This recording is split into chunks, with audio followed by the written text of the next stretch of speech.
할렐루야. 네, 반갑습니다. 우리 인사하겠습니다. 반갑습니다. 참 잘 오셨습니다. 네, 네. 식사하셨죠? 네, 식사 못 하시고 오신 분도 계실 텐데 말씀으로 배채우시기 바랍니다. 네, 네, 하나님 말씀은 우리 사사기 8장입니다. 8장 1절부터 9절까지 말씀을 한 절씩 교독하죠. 사사기 8장 1절부터 9절까지입니다. 제가 1절을 읽겠습니다. 에브라임 사람들이 기드온에게 이르되 내가 미디안과 싸우러 갈 때에 우리를 부르지 아니하였으니 우리를 이같이 대접함은 어찌 됨이냐 하고 그와 크게 다투는지라.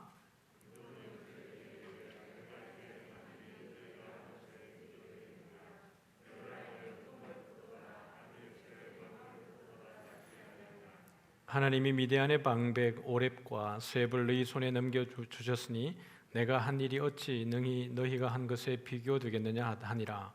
기드온이 이 말을 하매 그때에 그들의 노여움이 풀리니라.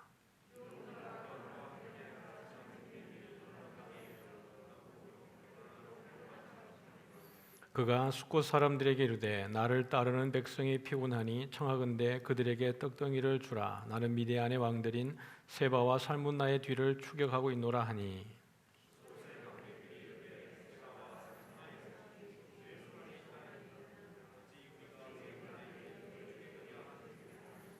기드온이 이르되 그러면 여호와께서 세바와 살문나를 내 손에 넘겨주신 후에 내가 들가시와 찔레로 너희 살을 찢어지라 하고.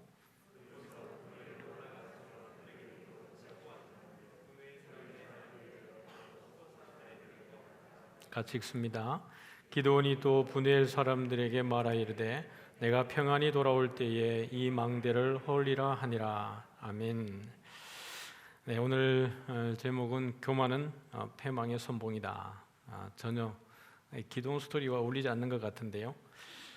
오늘 이 기드온의 전쟁, 오늘의 진행되는 전쟁을 통해서 처음 부름받았을 때 기드온과 지금 벌이는 전쟁 가운데 기드온의 어떤 마음의 변화, 또 태도, 그가 이루어놓은 것들에 대해서 보면서 사람이 변하는 게 순식간이구나, 이런 모습도 한번 보았으면 좋겠습니다. 저도 마찬가지지만은 처음 마음을 가지고 끝까지 간다는 것은 쉬운 일은 아닌 것 같습니다. 처음 마음이라는 게 좋은 의미에서 처음 마음이죠. 처음부터 나한테 한 이런 마음이 아니고 어떤 일을 할 때에 처음에 참 뜨거운 마음과 순수한 마음으로 어떤 일을 이렇게 하지만은 익숙해지다 보면 금방 나태해지고 해이해지고 그렇게 되어지는 거죠. 그 신앙생활 하는 가운데에 가장 조심해야 되는 것이 익숙함이라고 저는 생각을 합니다. 익숙함. 교회 문화에 익숙하고 예배에 익숙하고 봉사에 익숙하고 선교에 익숙하고 처음에 할 때는 모든 것이 다 감격스럽고 은혜가 되고 하나님 앞에 간증거리가 많고, 그런데 이런 것들이 익숙해지다 보면 그냥 당연히 하는 것이 은혜이기도 하지만 그런 것 가운데에 우리도 모르게 교만해지는 마음이, 내가 뭔가 했다라는 생각이 있어지고 내가 한 것에 대한 나의 인정 욕구가 자꾸 강해지는 그런 경향들이 있습니다.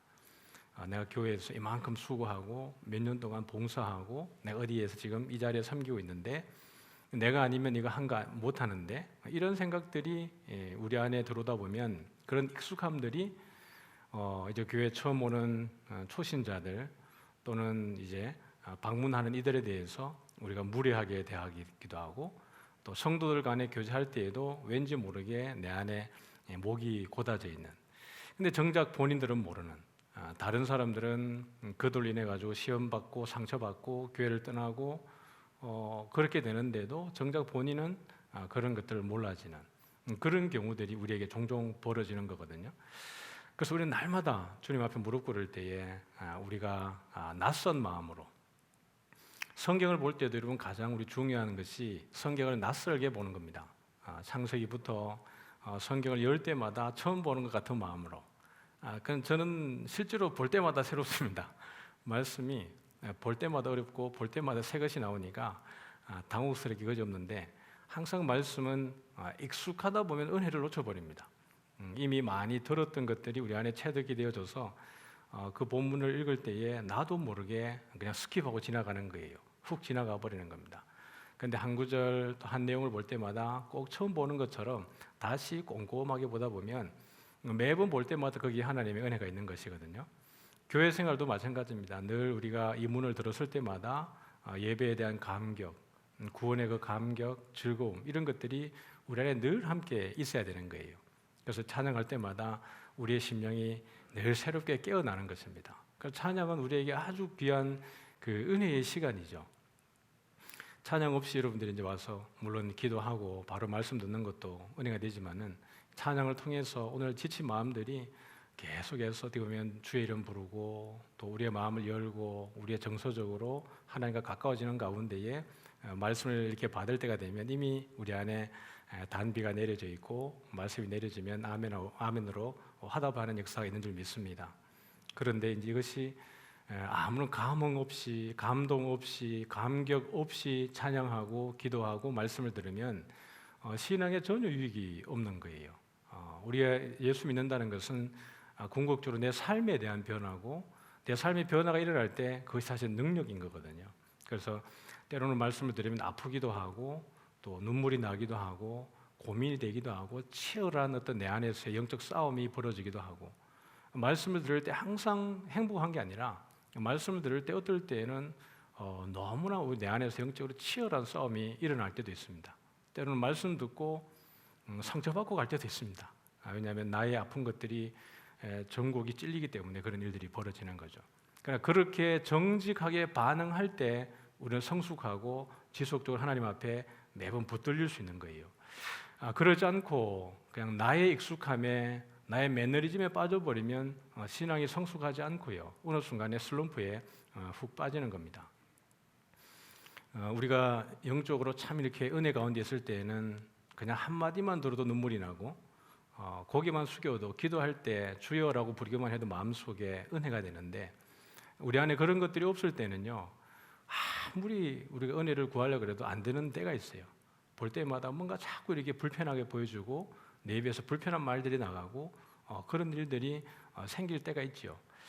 오늘 이 기드온의 오늘 이 이야기를 보면 그렇게 하나님 앞에 겸손했던 기드온이 그리고 하나님의 천사가 여호와의 용사여라고 불렀던 그가 나는 미약하고 아무것도 아닙니다. 나는 할 수 없습니다라고 이야기할 때 하나님 정말 하나님이 나를 쓰시겠거든 이런 테스트를 통해서 하나님의 살아계심과 하나님이 진짜 나를 보내는 것을 확인해 주십시오라고 해서 그렇게 나아갔던 기드온이 오늘 전장에서는 여호와의 이름이 등장을 하지를 않습니다.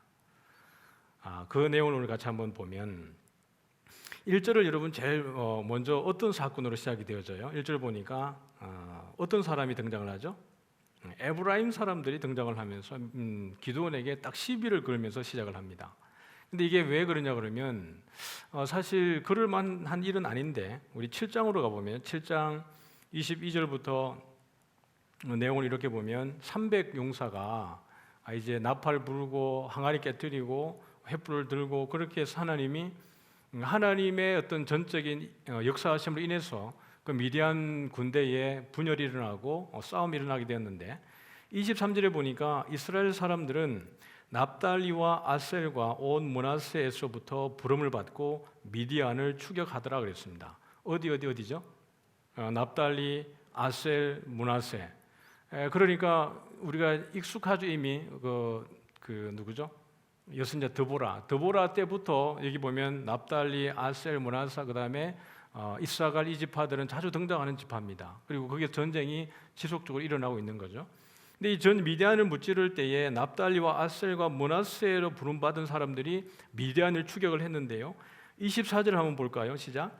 기드온이 사자들을 보내서 에브라임 온 산지로 두루 다니게 하여 이르기를 내려와서 미디안을 치고 그들을 앞질러 벳바라와 요단강에 이르는 수로를 점령하라 하며 이에 에브라임 사람들이 다 모여 벳바라와 요단강에 이르는 수로를 점령하고 거기에서 오렙과 스웹을 죽여서 기드온에게로 가지고 온 거예요. 그게 25절입니다. 근데 에브라임이 지금 솔직히 좀 마음에 불편했던 것은 뭐냐 그러면 왜 전쟁을 할 때 미디안을 무찌를 때 처음부터 우리를 부르지 않았느냐라는 겁니다. 납달리와 아셀과 므낫세를 불러가지고 미디안을 무찌르게 했는데 우리를 꼭 어떻게 보면 하찮은 일처럼, 그 중에 아주 그 전쟁을 할 때 역할이 아주 미미한 것처럼 그 뭐 마지막에 어떻게 할까요? 우리를 좀 얕봤다. 우리 지파를 그렇게 얕봤느냐라는 식으로 지금 에브라임이 반응을 하는 겁니다. 왜 우리가 처음부터 나가서 공적을 세우도록 하지 않고 이 작은 일들을 좀 표현이 맞으면요, 이렇게 우리가 시다바리가 이렇게 된 겁니다. 이 표현을 할까 안 할까 했는데 한 거예요. 네, 우리가 시다바리가 이렇게 된 거예요. 지금 이 에브라임의 마음이 그겁니다. 그래서 이것 때문에 기도원에 나와서 하는 이야기가 1절에 보니까 네가 미디안과 싸우러 갈 때에 우리를 부르지 아니하였으니 우리를 이같이 대접함은 어찌 됨이냐라고 하면서 다툼이 일어나게 된 거예요. 기도원 입장에서는 사실 여러 가지 말을 할 수 있었습니다. 왜냐하면 애초에 이 전쟁은 여호와의 전쟁이고 하나님이 그 수많은 이스라엘 백성들이 모였을 때 3만 명 이상이 모였을 때 다 돌려보내고 몇 명만 남긴 거예요? 300명을 남긴 거예요. 그것은 지난 시간에도 말씀드렸지만 승률 제로 포인트입니다. 전혀 인간적인 전략으로 이길 수 없는 제로 포인트의 승률을 두고 하나님이 이기신 거거든요. 그러므로 사실 여기에 참석한 전쟁에 참여한 납달리나 아셀과 므낫세도 사실 크게 어떤 그 중요한 역할이 있는 게 아니고요. 그냥 그 가운데 작은 부분으로 함께 쓰임 받은 겁니다. 그리고 오렙과 스웹의 머리를 가지고 왔기 때문에 사실 에브라임이 한 역할은 상당한 거죠. 왜냐하면 그 미디안의 방백을 군대 장관들을 잡아온 거기 때문에 그렇습니다. 그럼에도 불구하고 에브라임이 지금 여기에 기드온에게 시비를 건 거예요. 여기에서 기드온이 아주 중요한 역할을 합니다. 기드온도 예를 들면 좀 마음이 상해가지고 언쟁을 벌였더라 그러면 여호와 이름을 딱 걸고 이건 내가 한 게 아니고 하나님이 시킨 거다라고 하게 되면 여기에 분란이 일어나고 큰 싸움이 일어났을 텐데 기드온이 아주 지혜롭게 이야기합니다. 2절 우리가 한번 읽어볼까요? 같이 읽습니다. 시작. 기드온이 그들에게 이르되 내가 이제 행한 일을 너희가 한 것에 비교하겠느냐? 에브라임의 끈물 포도가 아비에셀의 만물 포도보다 낫지 아니하냐? 하나님이 미디안의 방백 오렙과 스웹을 너희 손에 넘겨주셨으니 내가 한 일이 어찌 능히 너희가 한 것에 비교가 되겠느냐 하니라. 기드온이 한 일이 아주 많지만 그럼에도 불구하고 기드온은 자신을 완전히 낮춥니다. 이게 에브라임의 끈물 포도가 아비에셀은 자기 가문이죠. 아비에셀에서 아무리 좋은 걸 수확해가지고 내놓는다 그래도 에브라임에서 식탁에 떨어지는 찌꺼기, 밥 먹다가 남긴 그 찌꺼기를 가지고 내와도 너희들 것이 우리가 아주 풍년을 해가지고 잘 수확한 곡물에 비해봐도 너희 식탁에 있는 찌꺼기가 우리의 가장 풍요로운 것보다 낫다라는 이야기입니다. 그러니까 기도는 자기를 완전히 낮추고 이 에브라임을 완전히 높여준 거예요. 그리고 이 전쟁 가운데에서 오렙과 스웹을 잡아서 온 것이 이게 적은 일이냐? 하나님이 이들을 너희 손에 붙여주었다 이렇게 얘기하는 거예요. 에브라임의 자존감이 높아져서 거기서 이들이 화해하지 않고 그들의 노여움이 풀리니라 이렇게 된 거예요. 그러면 애초에 여러분 그 에브라임이 가지고 나온 불만은 사실 이 납득이 가능한 걸까? 이 에브라임은 나중에요. 이게 사사 입다 때에도 똑같이 한번 덤빕니다. 입다가 암몬과 전쟁을 할 때 그때도 에브라임이 나와서 왜 전쟁 나갈 때 우리를 부르지 않았느냐 이렇게 하는 거예요. 그때는 에브라임이 입다에게 아주 큰 곤욕을 치릅니다. 에브라임이 완전히 한번 자기 몰매를 맞게 되어져요. 이 과정을 통해서 우리는 또 공동체 가운데에서 생각해야 될 부분들이 있습니다. 에브라임은 자기 자존감에 대한 자기들이 인정받고 싶은 것 때문에 이렇게 나섰지만은 결국 이것 때문에 이스라엘 공동체 가운데에는 미묘한 분위기가 흘러가기 시작하는 거예요. 누구는 세워주고 누구는 낮아지고 그 내부적인 적이 사실은 생기게 되는 겁니다. 적은 외부에 있는 것인데 그렇지 않습니까? 공동체 밖에 우리의 적이 있는 것인데 공동체 안에 우리의 적이 있으면 그것은 힘든 거예요. 교회가 항상 그리스도가 우리의 머리가 되시는 것은 우리 안에 화평을 이루기 위함인 줄 믿습니다. 우리 오늘 새벽에도 말씀 나눴지만 그리스도는 교회를 위한 머리다. 교회의 머리다라고 이야기를 했습니다. 그러면 몸의 모든 지체들은 유기적으로 움직일 때에 건강한 몸이 되는 거예요. 머리가 아무리 잘생기고 멋있는 머리가 붙어 있어도 지체가 연합하지 않으면, 지체가 유기적으로 움직이지 않으면 몸이 정상적으로 움직이지 않는 거예요. 근데 이 에브라임이 이렇게 시비를 걸고 나오니까 기드온이 지혜롭게 말하긴 했지만 기드온의 마음도 상하는 거예요. 여러분, 이후에 4절부터 일어나는 기드온이 이 미디안을 추격하면서 벌어지는 일들 가운데에는 하나님의 명령이 없습니다. 지금 이들이 미디안을 무찌르기 위해서 이제 그 병사들의 꿈을 통해서 하나님이 메시지를 주셨고 또 300이 용사를 통해 가지고도 하나님이 이를 이루어내셨는데, 이들을 추격하는 가운데는 여호와를 위한 전쟁이라기보다는 기드온을 위한 전쟁이라고 볼 수 있는 상황들이 지속적으로 펼쳐지고 있는 거예요. 우리 한번 4절을 같이 한번 읽어볼까요? 시작. 기드온과 그와 함께한 자 300명이 요단강에 이르고 건너고 비록 피곤하나 추격하며, 5절, 그가 숫곳 사람들에게 이르되 나를 따르는 백성이 피곤하니 청하건대 그들에게 떡덩이를 주라. 나는 미디안의 왕들인 세바와 살문나 뒤를 추격하고 있노라 하니. 그림 한번 보여주시겠습니까? 지도를 한번 보면 오늘 이 일이 벌어지고 있는 지도입니다. 좀 이렇게 쭉 확정해놨는데요. 여러분 보면 중앙 가운데 있는 보라색, 거기가 지금 이제 전쟁이 일어나는 겁니다. 300용사를 통해서 미디안 군대를 무찔렀던 그 장면이고요. 중간에 있는 연두색으로 되어 있는 그 초록색으로 되어 있는 부분이 숫꽃과 버누엘입니다. 그러니까 미디안 군대가 요단을 건너서 이제 도망을 가는 거예요. 그들의 이제 본거지로 도망을 가는데, 그 초록색 밑에 있는 곤색으로 되어 있는 동그라미가 뭐냐 그러면 에브라임이 먼저 들어와서 그들의 도피처를 막았고 스앱과 누구죠? 오렙과 스앱을 잡았던 그곳이 바로 저기입니다. 그러니까 에브라임 지파가 적은 일을 한 게 아니에요. 전쟁에 큰 공을 세웠습니다. 그렇게 하고 이제 기드온이 추격을 하는데 숫곳에 도달을 한 겁니다. 숫곳에 도달하고 분웰에 도달을 했는데, 그 다음에 이제 저기 끝에 보이는 보라색이 그들이 이제 도피해 있는 미디안 군대가 있는 그들의 이제 본거지로 돌아가 있는 거죠. 거기까지 추적을 합니다. 됐습니다. 이제 저를 보여주시고요. 그런데 여기까지 갔을 때, 숫곳에 갔을 때 기드온이 이야기하기를 우리가 지금 피곤하고 그런 가운데에도 지금 추격하고 있다. 그러니 너희들이 우리 군대를 위해서 먹을 것을 좀 주어야 되겠다. 이렇게 얘기를 하는 거예요.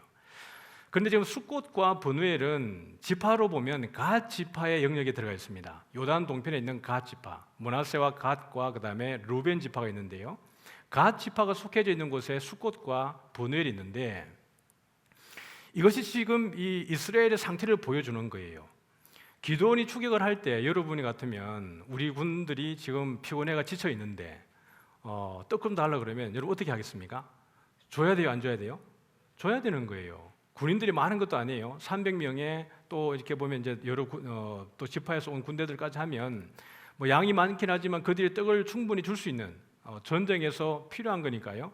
그렇게 할 수 있는데 숫곳 사람들이 뭐라 그러냐면 내가 왜 너희들에게 이걸 줘야 되느냐라고 협조하지를 않습니다. 그러면서 6절을 보면 이렇게 이야기합니다. 같이 한번 읽어볼까요? 시작. 숫곳의 방백들이 이르되 세바와 살문나의 손이 지금 내 손 안에 있다는 거냐? 어찌 우리가 내 군대에게 떡을 주겠느냐 하는지라. 여러분, 숫곳에 있는 사람들은 이방인들이 아닙니다. 여기 버누엘에 있는 사람들도 이방인들이 아니에요. 그러면 적어도 이들이 먼저 선의를 베풀고 배고픈 사람 있느냐? 우리가 줘야 되겠다 이렇게 했는데, 그들이 말하기를 너희들의 손에 세바와 살문나의 머리가 있느냐? 그들을 잡았느냐? 그 잡지 못했는데 내가 너희들에 도와줬다가 나중에 후환을 당하면 어떻게 할까? 그렇게 주지 않는 거예요. 우리 1장에 보면 유다가 누구의 손가락을 베었습니까? 아도니 베섹의 엄지손가락을 베었다 그랬습니다. 그것은 적군의 완전 어떻게 보면 그 군대를 무력화했다는 것의 상징적 의미를 보여주는 거거든요. 오른쪽 엄지손가락, 창을 잡을 수도 없고 칼을 잡을 수도 없는 완전히 무력화시킨 것을 이야기합니다. 너희 손에 지금 그러면 세바와 살문나의 손가락이라도 있느냐? 아니면 엄지발가락이라도 있느냐? 아무것도 없지 않느냐? 그럼 무슨 근거로 뭘로 우리가 너희를 도와줄 수 있겠느냐라는 거예요. 같은 이들의 마음 속에 정말 하나님의 은혜 안에만 있었다 그러면 그들이 하나라는 생각만 있어도 충분히 도와줬을 겁니다. 그런데 도와주지 않는 거예요. 기도 마음에 좀 분이 일었습니다.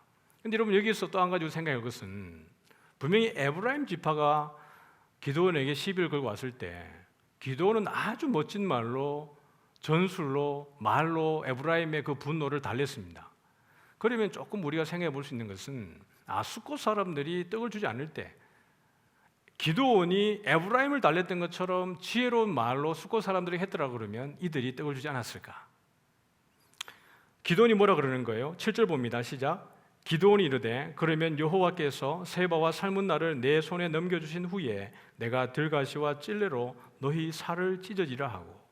여러분 여기 보면 기드온의 뭔가 달라져 있습니다.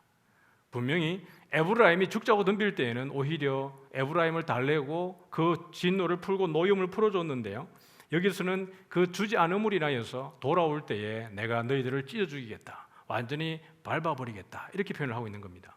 그러고 나서 옮긴 것이 어디예요? 브누엘입니다. 8절 읽어볼게요. 시작.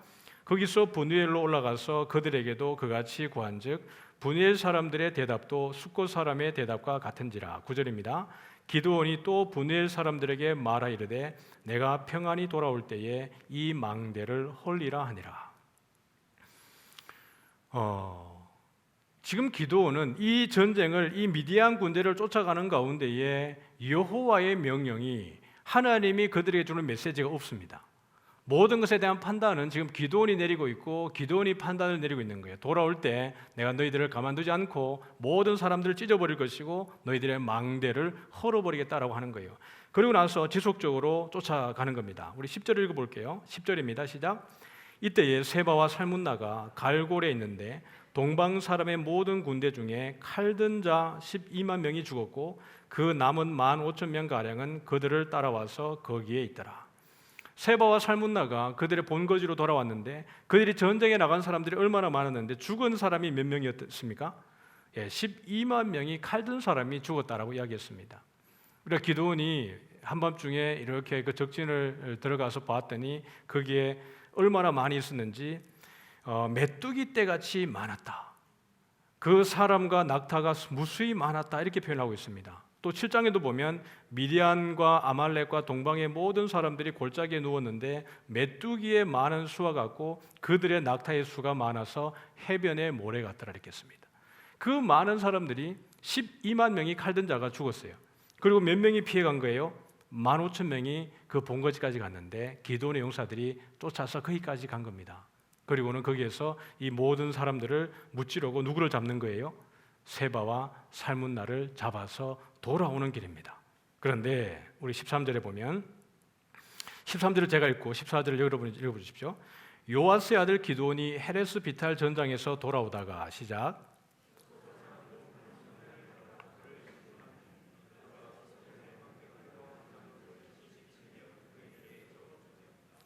그러니까 기드온이 숫곳 사람들에게 말합니다. 너희가 전에 나를 희롱하여서 세바와 살문나의 손이 지금 내 손 안에 있다는 거냐? 어찌 우리가 내 피곤한 사람들에게 떡을 주겠느냐 한 그 세바와 살문나를 보라.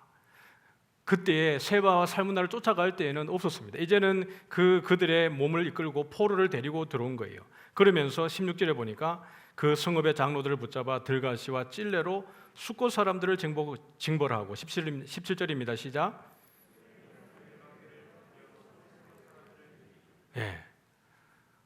다시 말하면 자기들의 영토 안에 있는 그 국민들을, 백성들을 죽이는 거예요. 하나님의 나라가 온전히 하나를 이루어야 됨에도 불구하고 피차가 그한데 하나 되지 않음으로 인하여서 사실 기드온도 큰 잘못을 하고 있는 거죠. 그가 에브라임에게 베풀었던 그 마음만 가지고 있어도 숫곳과 브누엘에게 이런 치명적인 상처를 주지 않습니다. 근데 결국 여러분 이렇게 해놓고 나면 예수님이 말씀하셨습니다. 칼을 꽂아라 그랬습니다. 칼을 뺀 자는 어떻게 합니까? 칼로 망한다 그랬어요. 다시 말하면 이렇게 자기 동족에게, 자기 지파가 다스리고 있는 땅 안에 있는 그 백성들에게 그렇게 하게 되면 결국 이들이 누가 되는 거예요? 기드온의 원수가 되는 거예요. 기드온의 적이 되는 겁니다. 충분히 화평하고 하나 될 수 있고, 이들이 세바와 살문나를 데리고 돌아올 때에 그 기드온이 뭐라 그러냐 그러면 평안히 돌아올 때에 라고 이야기했습니다. 그러면 그가 기드온이 애초에 하나님의 천사가 나타났을 때에 잠시만 기다려 주십시오. 그러면 제가 가서 고기와 떡을 준비해 오겠습니다라고 이야기를 합니다. 그리고 고기와 무교병을 가지고 와서 거기다 국을 부었을 때에 바위에서 불이 나와서 그것을 살랐습니다. 그럴 때에 기드온이 뭐라 그랬죠? 제단을 쌓고 그것을 여호와 샬롬이라 그랬습니다. 샬롬은 여호와께로부터 나오는 것이에요. 그러면 그가 평안히 돌아온다라고 이야기했을 때 샬롬하게 돌아오는 겁니다. 그러면 그 돌아오는 것은 누구의 은혜예요? 하나님의 은혜입니다.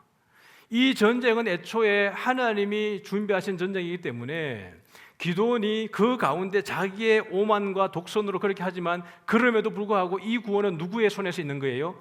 여호와의 손에서부터 이루어지는 거예요. 그러면 세바와 살문나를 무찌르고 그를 잡아서 돌아올 때 그들이 평안히 돌아온다는 전제는 누가 함께 한다는 것이죠? 하나님이 함께 한다는 거예요. 그런데 평안히 돌아올 때 내가 들가시와 찔레로 너희들을 다 찢으리라. 그리고 그 망대를 내가 헐어버리겠다라고 하는 것은 아주 모순입니다. 여호와의 전쟁에 그 공로를 자기에게로 가져가는 거예요. 우리가 배고픔도 이겨내고 피곤함도 이겨내고 결국 누가 이긴 거예요? 우리가 해냈다는 거예요. 300명 용사, 나와 내 군대가 이걸 해냈다라고 얘기하는 겁니다. 거기에 여호와가 언급되지 않습니다. 여호와께서 명령하지도 않았고 여호와의 은혜라고 말하지도 않고 그들이 그 데리고 돌아왔을 때에 오직 기드온이 지속적으로 드러난 것을 보게 되어져요. 그래서 우리 18절에 보면 같이 읽어볼게요. 시작. 이에 그가 세바와 살문나에게 말하되 너희가 다볼에서 죽인 자들은 어떠한 사람들이냐 하니 대답하되 그들이 너와 같아서 하나같이 왕자들의 모습과 같더라 하니라. 야, 여기에 복선이 깔리는 겁니다. 지금 세바와 살문나가 처형당하기 전임에도 불구하고 그 다볼에서 잡았던 죽였던 사람들이 어떤 사람 같으냐 그러면 다 너와 같은데 누구 같다는 거예요? 예, 왕자들의 모습 같다라는 거예요. 여러분 이 글이 이 표현이 이후에 드러나는 기드온의 정체성을 조금씩 변화시켜 갑니다. 그 다음에 19절입니다. 같이 읽죠. 그가 이르되 그들은 내 형제들이며 내 어머니의 아들들이니라. 여호와께서 살아계심을 두고 맹세하노니 너희가 만일 그들을 살렸더라면 나도 너희를 죽이지 아니하였으리라 하고 그의 맏아들 여델에게 이르되 일어나 그들을 죽이려 하였으나 그 소년이 그의 칼을 빼지 못하였으니 이는 아직 어려서 두려워함이었더라. 자기 아들에게 지금 이 세바와 살문나의 처형을 명령을 한 겁니다. 근데 이 여델이 꼭 누구 같아요? 기드온 자기 같아요. 하나님께 부름받았을 때 소명 받기 전에 꼭 기드온 같아요. 하나님이 내가 너를 쓰겠다 그랬을 때 나는 연약한 자입니다. 아벨셀의 작은 자고 이 므낫세 지파 가운데 가장 작은 자고 우리 집안 가운데도 저는 미약한 자입니다. 아무것도 할 수 없습니다라고 했던 그 모습이 그의 아들 여델 가운데 그대로 드러나는 거예요. 그런데 기드온이 칼을 빼어서 이제 세바와 살문나를 죽였는데요. 21절입니다. 시작. 세바와 살문나가 이르되 내가 일어나 우리를 치라. 사람이 어떠하면 그의 힘도 그러하니라 하니 기드온이 일어나 세바와 살문나를 죽이고 그들의 낙타 목에 있던 초승달 장식들을 떼어서 가지니라. 지금 세바와 살문나는 미디안의 어떻게 합니까? 왕들입니다. 이 세바와 살문나는 미디안에 있는 그 나라의 왕들이에요. 그런데 그 왕들이 타고 왔던 낙타 목에 있던 초승달 장식을 떼어서 어떻게 하는 거예요? 가지는 겁니다. 장식 하나 가졌습니다. 자, 그 다음에 보죠. 우리 22절입니다. 22절 시작. 그때에 이스라엘 사람들이 기드온에게 이르되 당신이 우리를 미디안의 손에서 구원하셨으니 당신과 당신의 아들과 당신의 손자가 우리를 다스리소서 하는지라. 기드온이 그들에게 이르되 내가 너희를 다스리지 아니하겠고 나의 아들도 너희를 다스리지 아니할 것이요 너희의 여호와께서 너희를 다스리시리나 하니라. 미디안의 이방의 왕들을 죽이고 난 기드온에게 이스라엘 사람들이 하는 말은 뭐냐 그러면 당신이 우리에게 저들도 왕이 있었으니까 당신이 우리들을 다스리고 우리의 왕이 되어 주십시오라고 이야기를 하는 거예요. 이미 기드온은 그 왕들이 탔던 낙타들에게 장식되었던 그 장신구를 가지고 기드온이 가져갔다라고 성경은 이야기함으로 인해서 기드온의 마음속에 무엇이 이미 차곡차곡 쌓여가고 있는 것을 보여줍니다. 세바와 살문나가 죽기 전에 뭐라 그랬냐 그러면 우리가 다볼산에 죽였던 사람들이 전부 다 한결같이 당신 같았는데 그들이 왕자들 같았습니다. 그리고 나서 기드온은 그 사람들을 죽이고 그들이 탔던 낙타에, 왕들이 탔던 그 낙타의 장신구를 기드온이 가지는 거예요. 그러면 이미 기드온 마음속에 이방 왕들에 대한 뭔가 그림이 조금씩 들어오고 있는 겁니다. 이걸 눈치챘겠죠, 사람들이. 그러니까 이스라엘 사람들이 하는 이야기가 당신과 당신의 손자와 당신의 자손들이 우리의 왕이 되면 좋겠습니다라고 이야기를 하는 겁니다. 기드온이 뭐라 그래요? 아니라 그럽니다. 우리는 그렇게 하지 않겠다. 그러면서 누가 다스린다 그래요? 여호와께서 다스린다라고 얘기를 합니다. 너무 여러분 이거를 읽어 내려가면 기드온은 멋진 사람 같아 보이고 믿음이 좋은 사람 같아 보이지만 그런데 그 이후를 한번 보도록 하죠. 24절입니다. 시작. 기드온이 또 그들에게 이르되 내가 너희에게 요청할 일이 있으니 너희는 각기 탈취한 귀고리를 내게 줄지니라 하였으니 이는 그들이 이스마엘 사람들이므로 금 귀고리가 있었습니다. 지금 뭘 달라는 거예요? 야, 내 전쟁 이겼는데 너희들 나를 지금 왕으로 삼으려고 하는데 나는 너희들이 왕이 되지 않을 거야. 하나님이 너희를 다스릴 거고 우리 이스라엘은 하나님의 백성이니까 하나님이 다스릴 거야. 자, 그런데 내가 부탁이 하나 있는데, 야, 전쟁에 전리품 다 가지고 있지? 전리품 가운데에서 귀고리만 나에게 주라 이렇게 합니다. 근데 그 귀고리가 어떤 귀고리예요? 금 귀고리입니다. 금 귀고리예요. 자, 25절입니다. 시작. 무리가 대답하되 우리가 즐거이 드리리이다 하고 겉옷을 펴고 각기 탈취한 귀고리를 그 가운데 던지니. 여러분 생각에 이거 즐거이 드렸겠습니까? 아니면 안 줄 수 없었겠습니까? 지금 숫곳 사람들이 초토화됐습니다. 분열 망대가 무너졌습니다. 기드온의 요청을 어겼다가. 그런데 지금 기드온이 뭐라 그러냐 그러면 야, 내 요청이 하나 있는데 탈취한 귀고리 나한테 좀 주면 좋겠다라고 얘기했습니다. 여기는 즐거이 드렸다고 되어 있지만 과연 이 드린 사람들이 즐거운 마음이었을까? 아니면 안 주면 죽을 것 같아가지고 줄 수밖에 없었을까? 여러분 어떤 마음일 것 같으세요? 예, 뭐 즐거운 마음이 들 수 있겠죠. 충성스러운 마음으로. 그러나 이미 기드온이 이 귀고를 요청할 때에 순수한 마음이 아니라는 것이 이미 앞에서 복선처럼 드러나지고 있습니다. 이 전쟁에서 여호와는 한 번도 등장하지 않습니다. 물론 그가 여호와가 다스린다고 말했지만 전쟁의 모든 판단은, 모든 선택과 결정은 기드온이 했습니다. 병사가 지쳐있고 굶주려 있음에도 불구하고 전쟁으로 내몰았던 거예요. 사울이 아말렉과 전쟁을 할 때에 모든 군사들이 허기져 있음에도 불구하고 이 전쟁을 이기기까지는 너희들이 먹지 말라고 했던 그 사울의 판단처럼 기드온은 지금 자기들의 군사들이 피곤해 있음에도 불구하고 그 피곤한 가운데에서 끝까지 추적하게 만듭니다. 그러므로 인해서 숫곳에 가서 그러한 판단을 하게 되고 그러한 결정이 마지막에는 숫곳 사람들을 죽이게 하는 거예요. 마지막 전쟁에서는 이 미디안 군을 이끌어가는 그 마지막 전쟁에서 여호와는 등장하지 않고 기드온의 판단만이 등장을 합니다. 그러면서 26절 가보면요, 같이 읽죠. 시작. 기드온이 요청한 금 귀고리의 무게가 금 1700세겔이요 그 외에 또 초승달 장식들과 폐물과 미디안 왕들이 입었던 자색 의복과 또 그 외에 그들이 낙타 목에 둘렀던 금 무게가 얼마입니까? 1700세겔이다 그랬는데 이걸 환산해 보니까 한 19kg이 된다 그래요. 이야, 금 19kg 대단한데요. 쌀 한 포대 우리 쌀 한 포대만큼 금을 가지고 지금 있는 겁니다. 그 무게가. 근데 이걸로 뭘 했을까요? 그 다음에 보면 여기에 초승달 장식들과 폐물과 미디안 왕들이 입었던 뭐죠? 자색 의복도 있었습니다. 그럼 지금 이걸 누가 가졌다는 거예요? 기드온이 가졌다라는 거예요. 점점 더 기드온을 향한 색깔은 뭘로 지금 점철되고 있습니까? 왕의 모습으로 점점 더 보여지고 있습니다. 그가 가지는 모든 것들이 그 이방 왕들이 가지고 있었던 것이 누구의 손으로 들어가고 있죠? 기드온의 손으로 지속적으로 들어가고 있는 상황이 보여지고 있습니다. 그 외에 그들의 낙타목에 둘렀던 사슬도 거기 있네요. 자, 27절입니다. 시작.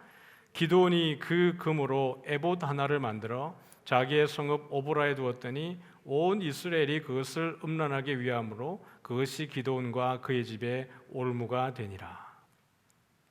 기드온의 마지막이 이렇게 마지막 결론을 냈습니다. 처음에는 그가 두려워서, 미디안 사람들이 두려워서 밀을 수확할 때에 밖에서 타작 마당에서 하지 못하고 포도즙을 짜는 틀에서, 실내에서, 숨은 곳에서 그 밀수확을 했던 사람입니다. 그러나 하나님의 은혜로 그가 용사가 되어졌고, 실제로 전쟁에 나갔을 때 그는 두려움 없이 하나님의 인도하심을 따라서 그 미디안의 많은 사람들을 메뚜기 떼같이 많고 바다의 모래같이 많았던 적군들을 한숨에 다 제압을 했습니다. 그런데 이것이 전적으로 하나님의 은혜인 줄 알았지만 자기도 모르는 사이에 이미 누가 하고 있었던 거예요?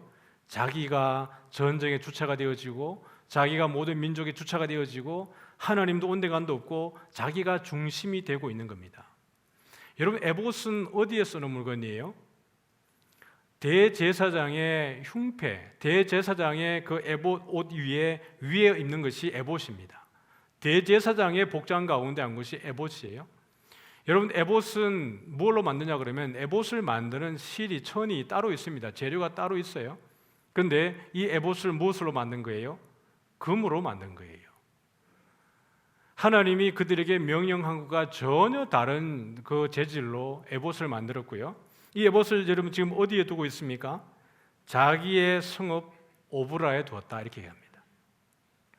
그가 이 에봇을 만들어서 성막이 있는 곳에, 언약궤가 있는 곳에 갖다 두었다 그래도 모르겠습니다. 그래도 이 금으로 에봇을 만들었다는 것 자체가 이미 뭔가 잘못된 거예요. 그런데 이 금으로 에봇을 만들어서 자기의 성읍에 두었다는 거예요. 그러면 이제 모든 지파의 중심이 누구라고 지금 선언하는 거예요?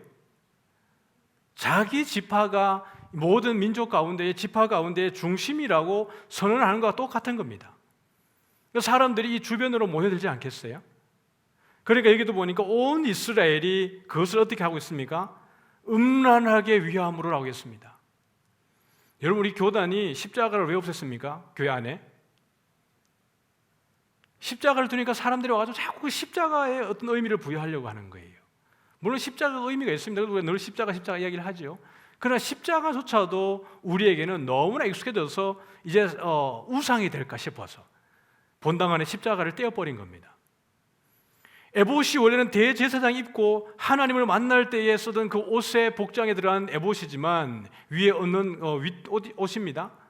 그런데 이것이 기드온이 자기의 영향력과 자기를 과시하기 위한 수단으로 쓰여지게 되면서 이스라엘이 음란하게 이것을 섬기게 되어지는 거예요. 사랑하는 성도 여러분, 이게 기드온만의 문제가 아니고요, 우리 모두의 문제입니다. 하나님 앞에 내가 정말 내 모든 것을 드려서 내 마음과 뜻과 정성을 들여서 하나님을 섬기겠다고 말하지만 어느새에 신앙의 주체가 누가 되어 있는 거예요? 내가 되어 있는 거예요. 나의 신앙의 주체가 하나님의 은혜로 내가 살아왔습니다 말하고 있지만 항상 보면 나 중심으로 흘러가는 우리를 보지 않습니까? 이게 위험한 겁니다. 여러분이 만들어 놓은 에봇은 없습니까? 나도 모르게 내가 판단하고 내가 결정하고 여러분 말은 뭐라고 그랬습니까? 기드온의 언어는 나는 섬기지 않겠다, 여호와가 우리 이스라엘 섬기겠다고 말했지만 비언어적 행태는 무엇입니까? 자기가 이스라엘을 섬기는 것처럼 하고 자기 이스라엘을 다스리는 것처럼 하고 있는 거예요. 말은 하나님의 은혜입니다. 그러나 우리의 비언어적인 내 행실은 내가 주인인 거예요. 지금 기도원이 그것을 보여주고 있는 겁니다. 사랑하는 성도 여러분, 교만은 뭐라고요? 패망의 선봉이에요. 교만하는 것은 여러분 일순간입니다. 교만과 교만하지 않는 것은 종이 한 장 차이예요. 죽음과 삶이 걸음 한 걸음 차이인 것처럼 마찬가지예요. 매 순간 우리가 겸손하게 낮아지지 않으면 하나님 앞에 내 모든 걸 내려놓고 처음 예수 믿는 것처럼 그 첫사랑, 뜨거운 사랑을 잃어버리는 순간 나도 모르게 나는 금 에봇 하나 만들어 놓고 내가 정말 간증 하나 할 때도 정말 이 간증 속에 하나님이 드러나야 되는데 간증을 하면 할수록 누가 드러나는 거예요? 자꾸 내 영향력을 얘기하고 싶어 하는 그런 경향들이 있는 거예요. 설교할 때 될 수 있으면 간증 안 하는 이유가 거기에 있습니다. 제게 일어난 일이지만 간증을 할 때 혹이라도 이게 나는 그런 의도가 1도 없지만 설교자의 그것이 드러나질까 두려운 거죠. 오직 하나님의 말씀만이, 하나님만이 우리 인생의 주인인 것을 여러분들이 늘 고백하시기를 소원합니다. 늘 나보다 어떻게 합니까? 남을 낮게 여겨야 되는 거예요. 여러분, 우리에게 부모님이 계시다는 것, 또 우리에게 자녀가 있다는 것, 우리의 가족이 있다는 것은 여러분, 하나님께서 우리에게 주신 엄청난 은혜입니다. 왜냐하면 부모님이라는 존재를 통해서 우리가 하나님을 간접적으로 바라볼 수 있어요. 여러분, 내 부모를 사랑하지 않을 수 있죠. 이 세상에는 부모에게 상처받은 분들이 너무 많으니까요. 그러나 부모는 기본적으로 하나님께서 우리의 이 땅에 보이신 하나님의 대리적 통치자입니다. 그리고 자녀됨을 통하여서 우리 자녀를 통해서 뭘 보는 거예요? 우리의 자녀를 통해서 아버지의 마음을 느끼는 거예요. 하나님이 우리를 얼마나 사랑하실까? 내가 내 새끼 하나를 위해서도 내 전부를 포기하고 내 안 먹고 내 덜 먹고 덜 쓰더라도 내 새끼를 위해서 이렇게 쓰고 있는데 하물며 하나님일까? 하나님이 나를 얼마나 사랑하실까? 그래서요, 우리가 늘 하나님 앞에 정말 겸손해지려고 그러면요, 내 곁에 있는 사람을 여러분 사랑해야 됩니다. 교회 안에 공동체에 있는 우리 지체들요. 그래서 항상 나보다 남을 어떻게 하는 거예요? 낮게, 존귀하게 여기면요, 우리 겸손해집니다. 항상 누가 대화할 때 그분을 더 높여드리고 존중해주면 우리가 겸손해집니다. 그런데 그렇지 않고 옆에 있는 사람을 내가 낮추어서 하대하듯이 대하면 이미 우리는 많이 높아져 있는 거예요. 여러분, 우리는 살아가는 환경이 다 다릅니다. 어떤 이들은 지적 수준이 아주 높고요, 또 어떤 분들은 사회적 지위가 되게 높은 분들도 있고요, 반대로 지적 수준이 낮은 분도 있고 사회적 지위가 낮은 분들도 있어요. 그런데 대화를 하다 보면 그리스도 안에서는 여기에 높고 낮음이 빈부가 귀천이 없는 줄 믿으시길 바랍니다. 오히려 많이 가진 분들일수록 자기를 더 낮추면 본인에게 더 유익입니다. 하나님이 그런 분들을 더 사랑하시는 거예요. 또 가진 것이 없다라고 너무 여러분들을 기죽어서 그럴 필요 없어요. 하나님 안에서는 어떤 사람들 가운데도 귀천이 없고 동일한 한 형제 자매인 줄 믿습니다. 기드온이 왜 이렇게 여러분 교만하게 넘어지는 걸까요? 그의 지팡이 하나, 칼 하나, 손 하나 휘두르면 모든 것이 다 통치되어지니까요. 공격하라 그러면 공격하고, 저 적군을 위해서 너희 지파가 오라 그러면 오고요, 가라 그러면 가고요. 이것이 기드온의 말 한마디에 다 이루어지는 겁니다. 처음에는 그것이 하나님이 하는 줄 알았는데 나중에 보니까 자기 입으로 해도 되는 겁니다. 그러니까 기드온이 교만해지고 높아지고 결국에는 말로는 여호와가 우리를 다스릴 것이다, 여호와가 너희를 다스릴 것이라고 하지만 그가 하는 모든 행동은 이미 뭐가 되어 있어요? 자기가 이스라엘의 중심이 되어 있는 거예요. 항상 예수가 우리의 중심이 되기를 소원합니다. 그렇게 하기 위해서 여러분에게 제안해드리는 것은 우리 옆에 있는 형제와 자매를 정말 죽게 대하듯 대하면 우리는 교만해지지 않습니다. 말을 할 때 따뜻하게 하고, 어떤 상대방이 실수할 때 그럴 상황이 있겠지, 그럴 수도 있겠구나, 그의 마음까지 내려가서 그 상황을 이해하다 보면 우리가 남을 함부로 판단하지 않습니다.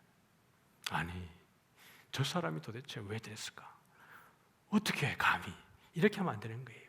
우리는 누구나 죄 지을 수 있고 누구나 연약하고 누구나 실수에 빠집니다. 그러므로 늘 주 안에서 겸손한 저와 여러분 되시기를 소원합니다.